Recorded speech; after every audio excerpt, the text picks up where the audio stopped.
What's up everybody, and welcome to the first episode of a new segment I'm starting here on this channel. We're gonna call it 2-Minute Tuesday. So every Tuesday, I'm gonna go through the best questions that you guys have asked me in the comments sections over the past few weeks, and I am going to answer them, as many as I can, at least the really good questions that I find. So we're gonna put 2 minutes on the clock every Tuesday, and I'm gonna answer your questions. So if you guys come up with good questions that you wanna ask me about how things are in America or my experiences here in Sweden, go ahead and leave a comment on this video. And with that guys, let's jump right into it and let's throw 2 minutes on the clock and get some of your questions answered. Soren Nielsen asks, what do I pay for a haircut in the US?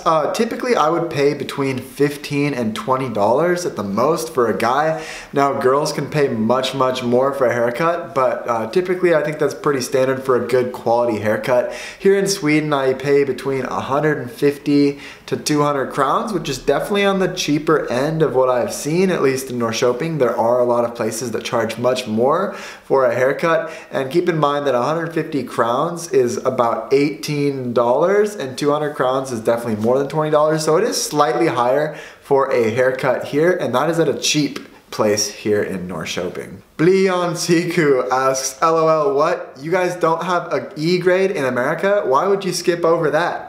That's a good question. I'm not sure why we don't have an E grade in America, but typically the grading system goes A through D and then it jumps straight to F. And how that works, basically, from 90 to 100%, that is the A level. 80 to 90% is a B level. 70 to 80% is C. 60 to 70% is a D. And anything less than 60% falls into the F category. We actually did used to use the E letter grade in America, but there was some confusion a long time ago when we used to use this, what the E stood for. Like, it could be misinterpreted as E meaning excellent, whereas F means fail, and now we basically used F just as the letter for fail. Isaac Johnson asks, have I ever been to a soccer match in Norrköping? And I actually have. I was able to see Norrköping when they played against Djurgården because my girlfriend's dad is a huge supporter of Djurgården.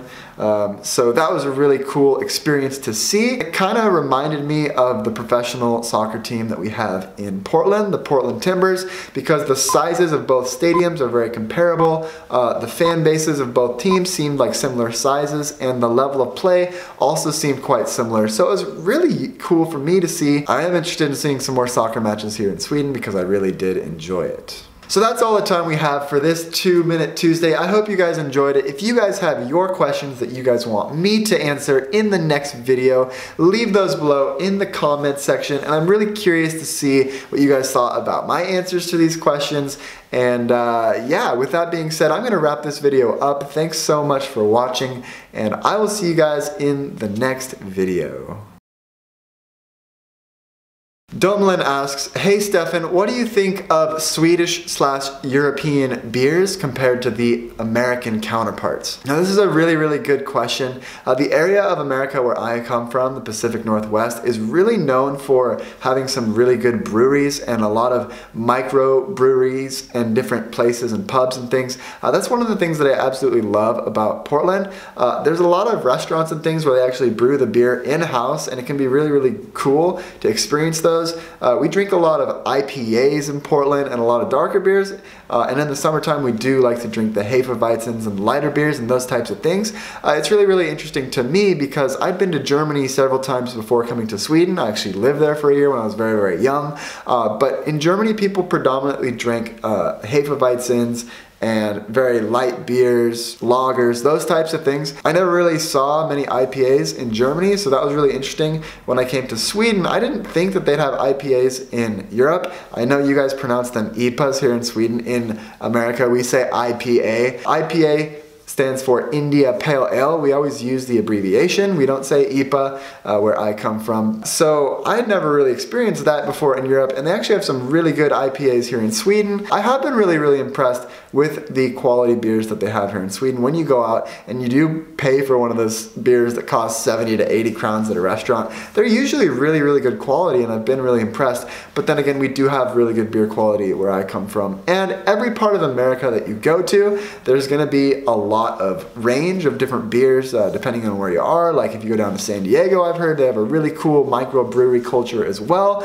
Every part of the US is different, so that is one thing to keep in mind. But I do have to say that when it comes to really cheap beer that you can buy at Systembolaget or in the grocery stores in America, I think the cheap beer is better in Europe and in Sweden. Like cheap German beer, cheap Swedish beer, cheap, those types of things are way better than like Budweiser, Bud Light, Busch Light, or the things that they would drink at the college parties in America. They're just like absolutely terrible, watered down crap.